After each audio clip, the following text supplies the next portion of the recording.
Les gars, est-ce qu'actuellement, là, vous voyez les médias de propagande avec les terreaux? Est-ce que vous les voyez? C'est que les médias occidentaux racontent, mais est-ce que vous savez que c'est totalement faux? Sadio n'était pas dans un camp. Et il n'y a même pas de dispositif impressionnant devant son domicile. Juste quelques militaires. Il habitait dans un quartier populaire entre Bamako et Kati. De Maliennes, de Maliens, de Burkinabés, de Nigériens qui arrivent en France, de familles partagées, parce qu'on a tellement fait avec ce pays. Parce qu'on a des dizaines de jeunes soldats qui sont partis pour éviter que les terroristes prennent possession du pays. Que je peux pas vous dire, je suis heureux. Mais je mettrai peut-être une réserve. Qu'est-ce qu'on a mal fait? Qu'est-ce qui s'est passé? Ce qu'on a mal fait, c'est qu'on n'a pas réussi à sortir de la réponse sécuritaire. J'ai pourtant redoublé d'efforts. Le premier sommet que je fais en juillet 2017 avec tous les présidents. Le peuple malien est debout, je l'ai dit haut et fort. Nous sommes une doctrine. La doctrine panafricaine éponyme de l'Assimise, héritière des grands héros panafricains, auxquels les réseaux Focard a empêché de mettre en œuvre la vision et les caps. Aujourd'hui, c'est le peuple africain qui est de ce qu'on appelait à l'époque le G5 Sahel. J'ai dit, il faut mettre des projets, il faut de la gouvernance, il faut qu'on a... Parce que sinon, dès qu'on arrête un groupe terroriste... L'armée de l'air du Burkina Faso a joué un rôle décisif dans la bataille de Sévaré. Vous savez que la base de Sévaré... Famille, faites beaucoup attention, bien sûr, aux informations qui circulent. Ça, faut ce qui se passe au niveau du Mali. Chaque fois, si vous voulez avoir les bonnes informations, sachez où chercher. Je vous le dis, cherchez la famille. Et bien sûr, vous avez vu l'introduction, restez jusqu'à la fin et vous allez avoir les bonnes informations. Avant tout, je vous invite à vous abonner et à activer la cloche de notification pour ne rien rater, surtout parce que nous allons bien sûr rentrer en profondeur des véracités, des faits concernant bien sûr le Mali et tout. Bon, chers frères, ici, avant d'aller au niveau de la Côte d'Ivoire, tout ce qui se passe concernant bien tout ce qui se dit concernant les présidents, et bien sûr, permettez-moi de vous revenir en tout cas avec les exploits qui sont faits, bien sûr, au niveau du Mali, chers frères et sœurs. Les informations qui nous parviennent actuellement, c'est que Kidal est bien sûr en train de rentrer dans les mains des Mali et la famille. Vous écoutez très bien. Donc, et oui, ça c'est dit que les médias ne donnent pas vraiment toutes les vraies, bien sûr, infos. Il y a certains médias, franchement, qui sont rentrés, bien sûr, dans... On a voulu se débarrasser. Et on a été emporté avec. Mais on n'était pas là par connivence, on était là parce que ces responsables politiques élus par leur peuple nous avaient demandé de les protéger.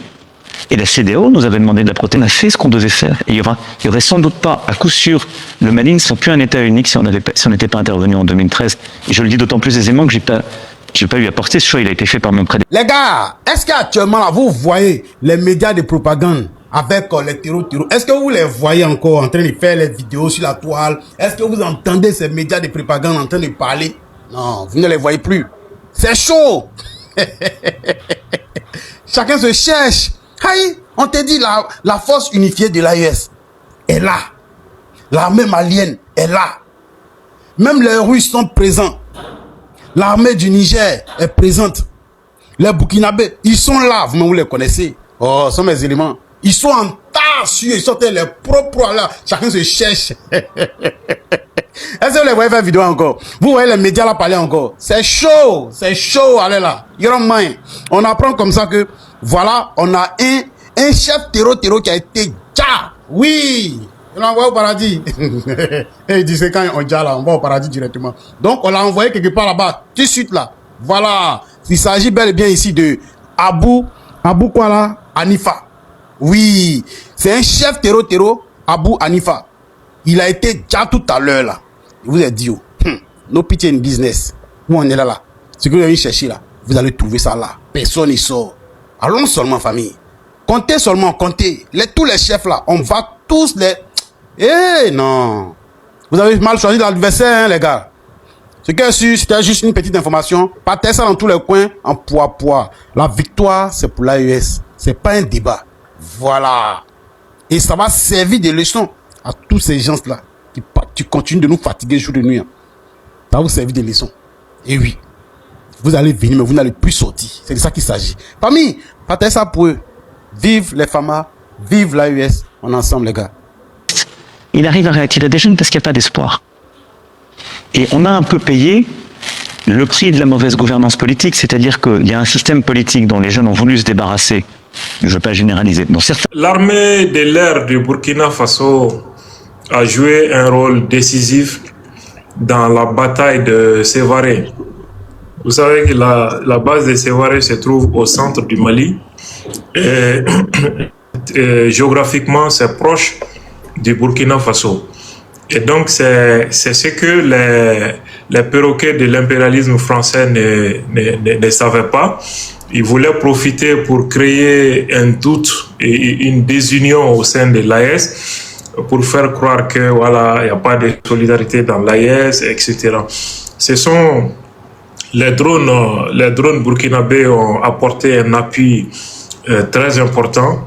Et d'ailleurs, c'est ce qui a permis de mettre fin à la comédie qui s'est déroulée, à Sévaré. Parce qu'ils étaient même, tellement qu'ils étaient en nombre à Sévaré, l'armée était obligée de protéger son camp. Et donc, ils étaient plus de 5000 à Sévaré. Malgré tout, ils n'ont pas pu prendre un seul camp, encore moins l'aéroport. Même un commissariat, ils n'ont pas pu prendre à Sévaré. Même un commissariat. C'est-à-dire que les drones burkinabés ont frappé fort à Sévaré, hein? Oui. L'armée a évité de sortir dans la ville et dans les alentours dans un premier temps. Il fallait protéger d'abord les camps et les institutions. Et donc, nos hommes ont véritablement tenu. C'est pourquoi vous voyez les images où ils sont dans la ville, sur les goudrons, en train même de faire du thé. Et tu as l'impression qu'ils ont le contrôle même de Sévaré, alors que c'était qu'une diversion. Donc, c'est au moment où ils prenaient du thé que les capitaines Traoré les voyaient. Ils ne savaient pas que l'armée malienne n'est pas seule. L'armée malienne désormais, la force unifiée existe désormais. Les regards vigilants du capitaine président de l'AES aussi étaient dans l'observation dans les ciels. Et malheureusement pour eux et heureusement pour nous. Dans des prises de position, quoi. Et là, ils donnent des informations seulement qui arrangent les terreaux. Et là, nous, on va pas se contenter de ça. Voilà.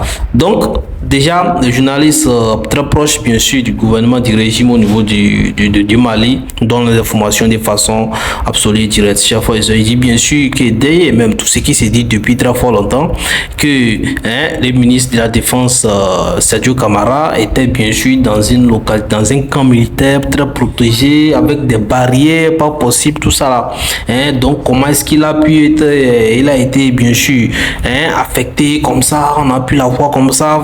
Bon, voilà, on dit que Sadio Camara n'était pas bien sûr dans un camp militaire. Donc, il était bien sûr dans un quartier populaire comme tout le monde, quoi. Donc, c'est quelqu'un qui ne voulait pas forcément les privilèges de protection et tout, ce que vous pensez, quoi. Donc, il était quelqu'un de très humble. Quand vous le voyez de façon vraie, vous allez comprendre que c'est ça, quoi.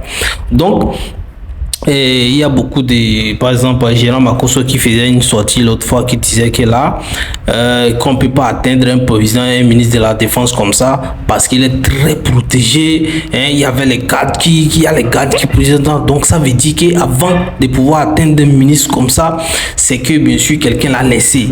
C'est-à-dire, pour faire allusion à celui que vous connaissez, quoi. Quelqu'un a demandé de vous peut-être les barrières ou bien quelque chose. Donc, ouais, ça c'est mélange, Moi, je suis pas en train de dire qu'il ment, moi je suis pas en train d'éliminer. Mais lorsque vous l'écoutez et puis vous a comparé bien sûr à ce qu'il dit celui qui est au Mali actuellement et qui connaît bien sûr ce qui se passe et ce qui est, connaît ces personnes-là et toutes les dispositions. C'est que les médias occidentaux racontent, mais est-ce que vous savez que c'est totalement faux? Sadio n'était pas dans un camp.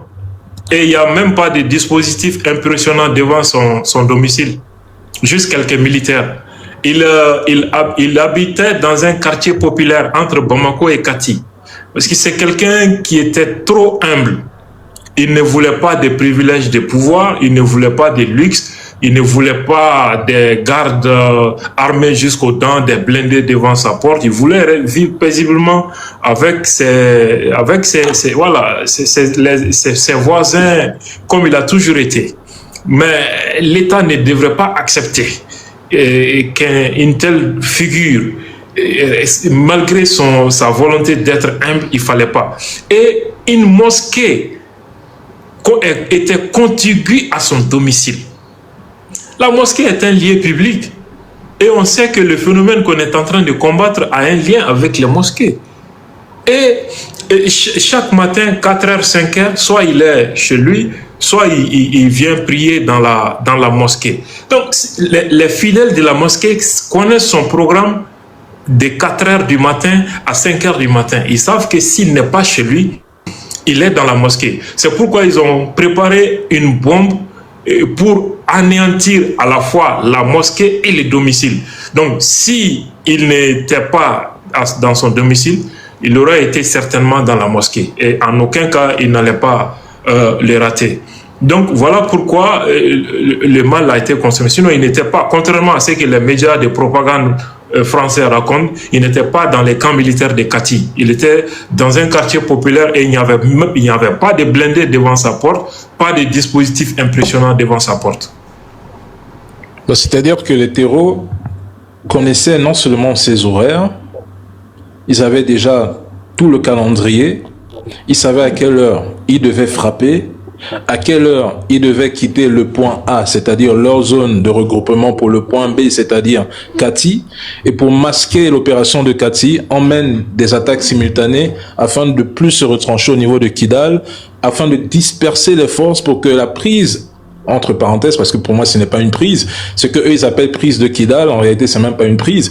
Donc pour mieux se positionner à Kidal et mener maintenant ce que moi j'appelle une forme d'opération informationnelle, c'est-à-dire oui, les terroristes ont réussi à renverser l'armée, les Russes ont fui, ils ont pris Kidal, c'est terminé, le gouvernement ne tient plus, Assimi Goïta il est fragilisé, son ministre de la Défense numéro 2 est tombé, c'est terminé. En fait, on se retrouve dans une opération de séduction psychologique où on pousse malheureusement les populations à croire qu'en réalité, l'État a failli à sa mission, celle de vous protéger. Il voulait surtout briser la chaîne de commandement comme ils ont fait en 2012. C'est ce qui aurait provoqué la chute des 3 régions du nord du Mali. Et c'est ce qui a été un échec.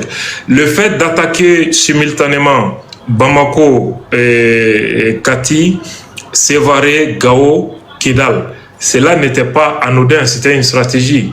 Parce que quand tu attaques pour faire tomber Kidal, il faut occuper les camps de Gao. Parce que si tu attaques Kidal, les drones et les avions partent de cette base militaire pour donner l'appui aux troupes à Kidal. Donc, les camps de Gao étant suffisamment occupés, les renforts ou bien l'appui aérien en destination de Kidal était difficile. Il fallait aussi occuper la garnison de Sévaré, ça c'est au centre du Mali. Il y a un, comment dirais-je, un site de contrôle des drones là-bas aussi. Il y a une base de drones là-bas aussi et des avions de combat. Et ici, la base de Sévaré aussi, étant occupée, ne pouvait pas aller prêter main forte aux troupes déployées. Vive le Mali! Vive le général d'armée Assimi Goïta. Famille, regardez ce qui est écrit. Quelle qu'en soit l'intensité des combats à Kidal, le Mali en sortira vainqueur et plus fort. Oui, le Mali en sortira vainqueur. Les terroristes sont en train de luire leur à Kidal. Donc il faut, et qu'il y a les vraies informations, vous allez comprendre que là, il y a quelque chose qui ne va pas. Donc on ne va pas trop s'attarder là-bas parce qu'il y a des vraies choses à dire. Donc il y a les gens qui demandent aujourd'hui pourquoi est-ce que le Burkina Faso n'a pas aidé et tout ça. Pourquoi le Burkina Faso n'a pas, le président du Burkina Faso n'a pas aidé les Mali à se défendre. Pourquoi est-ce que le Niger n'a pas aidé tout ça là. Donc voilà, les journalistes nous font comprendre déjà que c'est le Burkina Faso, l'armée aérienne du Burkina Faso qui a intervenu dans les côtés qui sont proches du Burkina Faso. Donc vous voyez, il n'y avait même pas d'autorisation. On dit simplement il y a un problème ici et ils ont intervenu.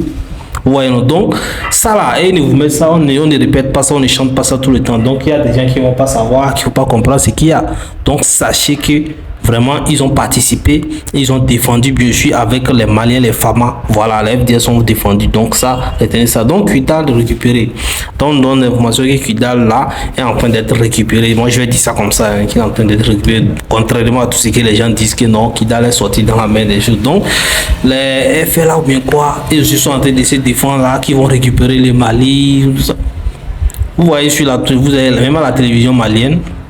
Vous allez voir les dégâts qui ont été faits sur les terreaux. Voilà, ils sont venus, mais il y a beaucoup qui sont restés. Voilà, donc ça, il faut féliciter encore. Il faut féliciter encore les femmes pour ça. Donc, en ces derniers temps, les médias ne parlent plus trop ils ne font plus des vidéos, bien, ils ne font plus sortir des vidéos de ces terreaux qui dalent tout ça là, dans les endroits pour montrer bien sûr les espoirs. Parce que ça veut dire que là, parce qu'il y a plus de temps, il y a plus d'espace pour eux. Ça veut dire que là, les femmes, les gens du Mali ont...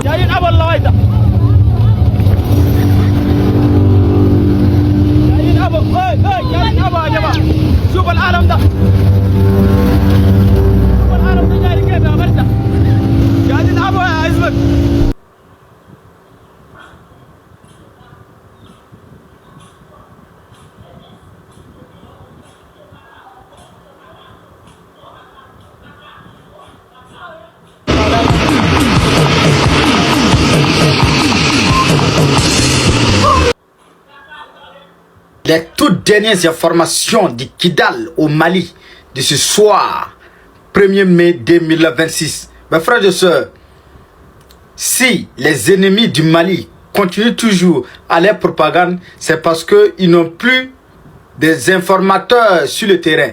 Les informateurs ont été tous envoyés en enfer. On parle beaucoup d'Assimi Goïta, mais je veux qu'on parle de Sadio Camara aussi. On parlait des difficultés au Mali tout à l'heure.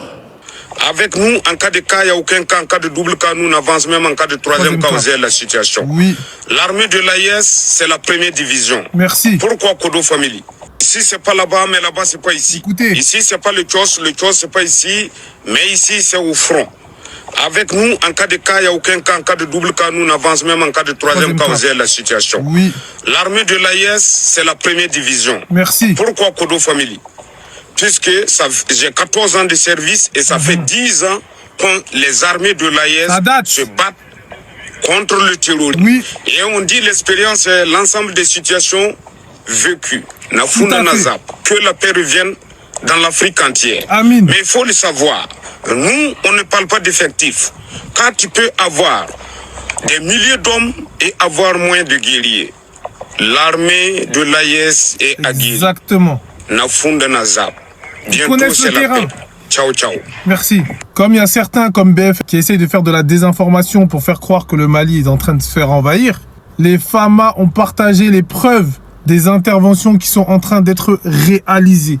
J'ai confiance totale en l'armée malienne dans ce conflit. Comme l'a très bien dit ce soldat, dans un conflit, c'est pas le nombre qui compte.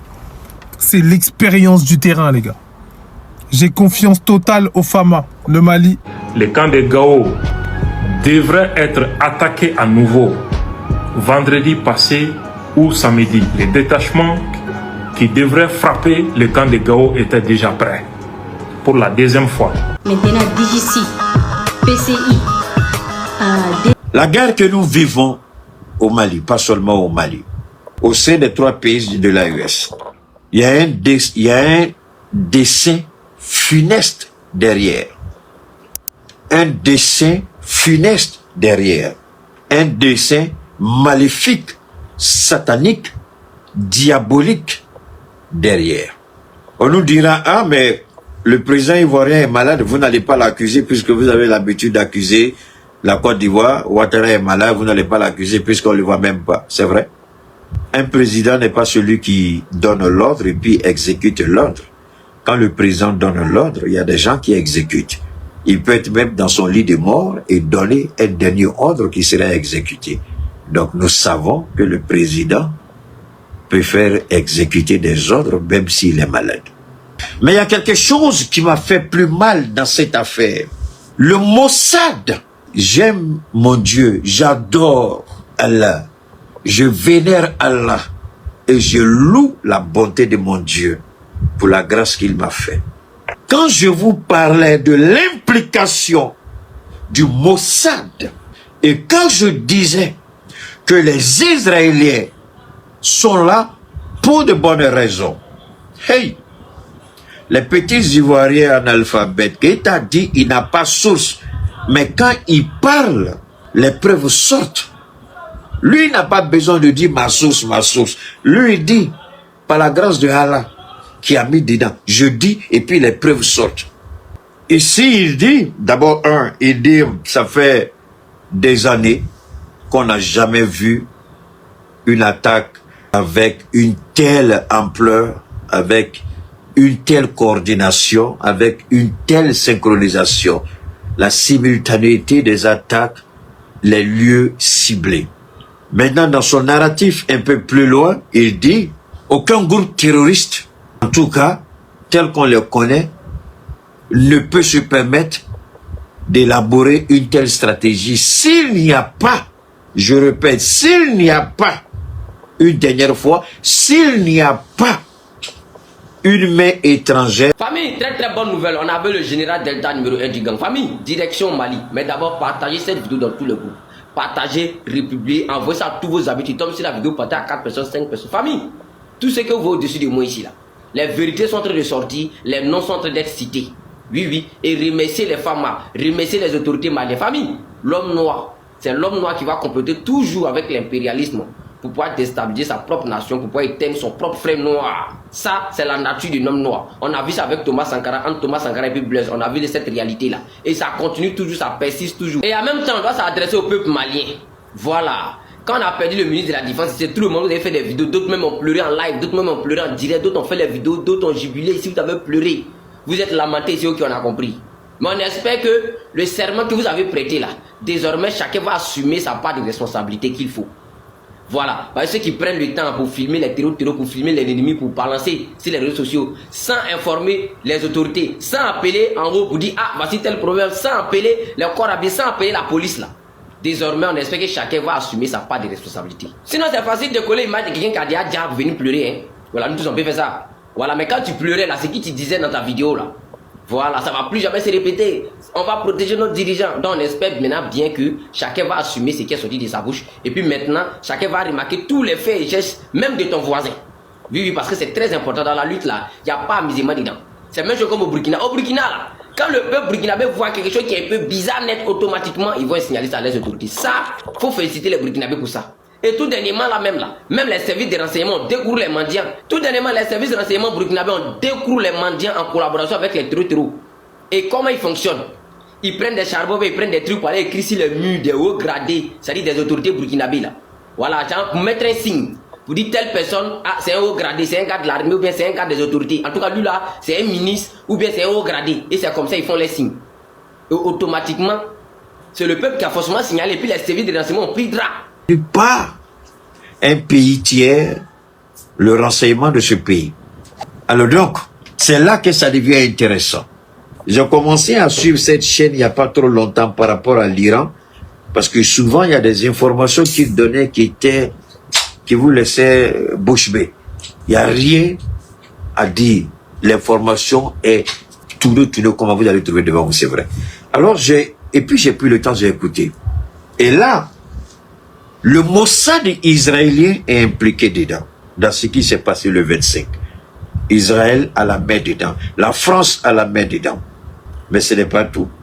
Mais les opérations continuent. Après, bien sûr, ce qui s'est passé le 27 avril, chers frères et sœurs, le 25 avril, pardon, au niveau du Mali, chers frères et sœurs, les opérations de ratissage, les opérations de drones, les opérations d'avion, les opérations en l'air, les opérations en bas, chers frères et sœurs, ça continue. Bien sûr, qu'est-ce qui se passe, bien sûr, entre les frontières Côte d'Ivoire, Mali, toujours. Qu'est-ce qui se passe, chers frères et sœurs? On va sous ça dans cette numéro. Bien sûr, il y a des gens qui courent dans la forêt, il y a des gens qui se cachent, il y a des gens qui sont en débandade sur la forêt, bien bien sûr, dans les forêts, au niveau des Kidal, au niveau, bien sûr, des Vinko, au niveau du Mali, en tout cas, qu'est-ce qui n'a pas marché? Qu'est-ce qui se passe? Donc, chers frères et sœurs, il y a beaucoup de choses à bien sûr, à vous faire mettre. Vous avez vu, bien sûr, vous avez vu comment c'est chaud, et bien sûr, restez jusqu'à la fin pour comprendre la situation. On s'échange dans les commentaires, la famille. C'est très important, la famille. Alors, qu'est-ce qui se passe avec, bien sûr, les points, bien sûr, les PR ou bien sûr, les Vipina? Il y a le SBU ukrainien qui a la main dedans. L'Algérie a la main dedans.